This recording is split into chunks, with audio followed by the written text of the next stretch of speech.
What I want to do in this lesson is introduce us to our next political theory, and that being the political theory of socialism. Now, this isn't going to be a particularly in-depth introduction to socialism because we're going to talk about some of the key features of socialist ideology in the next lesson, but we're just going to introduce where it came from and a number of basic trends that took place in the early development of socialism and look at its origins. So socialism is an incredibly broad political, sociological, economic and philosophical movement. Okay, it's broad because there are many different movements that have come and arisen out of socialism, and these are worldwide and they span hundreds of years. And it is generally situated and defined as some kind of opposition to capitalism. Okay, now there are obviously different theories within socialism. There are different variations of different types of political theories that have been inspired by socialism, and these all have varying degrees of opposition to capitalism more generally. But we could broadly situate the concept of socialism as a political theory and all the general camps that we can find within socialism as being a broad opposition to capitalism in some way. And in doing so, it generally strives for a level of social equality. Okay, so there's a belief within socialism that there ought to be an equal distribution of wealth, income, class within society. So we want to see equality. We want to see equality within society. Equality within society. And this is something that apparently, according to socialists, is something that would then naturally lead one to be in opposition to capitalism. And that this kind of social equality and this equal distribution of wealth, this equal distribution of income and class within society is something that is a prerequisite for socialist ideals. Now, we're going to define socialism in more details later on in different lessons relating to things like means of production and communal ownership, etc., etc. But in terms of the broad definition of what socialism, in terms of the general movements within socialism, we can look at it as being generally defined as opposition to capitalism and as striving, a prerequisite for socialism being some level of social equality. Now, the origins of socialism are quite complex because it developed at different points, different periods, and by a number of different philosophers and philosophical thinkers. And it takes its origins mainly in the 1800s. Okay, and this was a period of time where there was great changes. There were a great number of changes within this period. We have been going through the Enlightenment period, so we had a number of Enlightenment ideals during this period, including the likes of things like liberalism and the development of liberalism with the likes of John Locke, for example. And we also see the growing issues relating to the introduction of a system of capitalism. And this is something that took place as a result of the Industrial Revolution.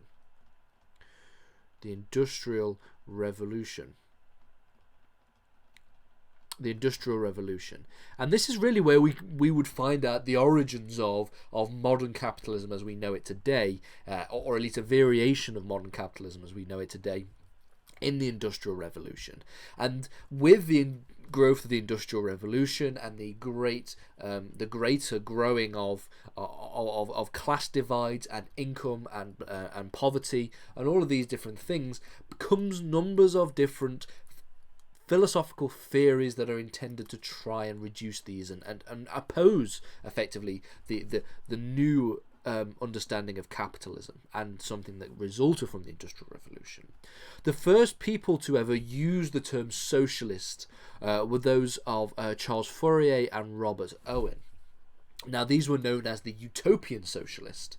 They took the view that if we were to change society in ways that aligned with their socialist values, this can lead to a utopian ideal. We can lead to a utopian society. And since Fourier and Owens wanted to apply Enlightenment ideas to the issue of wealth inequality and poverty, again something that came about as a result of the Industrial Revolution and subsequently as a result of capitalism.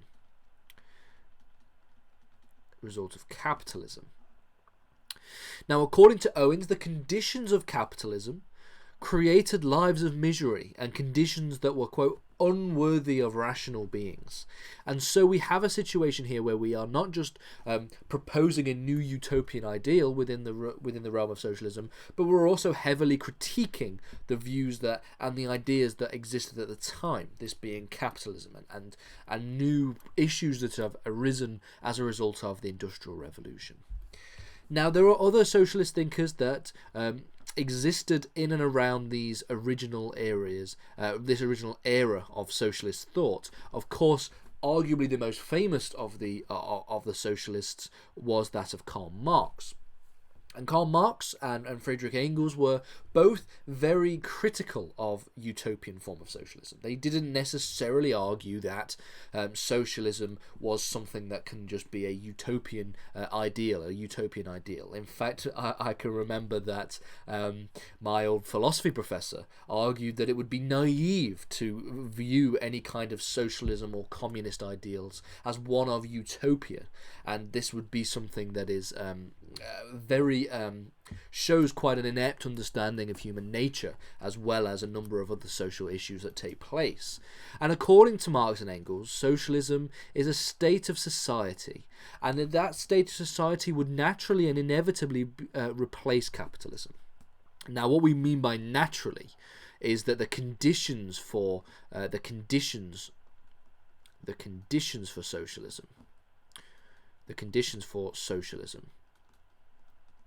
would naturally align with societal conditions, and then eventually we can lead to this inevitable replacement of capitalism. Wasn't necessarily Marx and Engels didn't necessarily argue that socialism would just naturally take place without any kind of human intervention or human capital. In fact, Marx and Engels argued, at least in some of their works, for a revolutionary type of socialism, a socialist revolution to replace capitalism. But just that the conditions necessary for the success and the implementation of this revolution would be something that would occur naturally over a period of time and eventually replace capitalism. What we're going to do in the next lesson is talk about the different key thinkers and the key thoughts, key ideas that are central to socialist ideology, before we start to talk about Marx and Engels in more detail in relation to things like class analysis and historical materialism.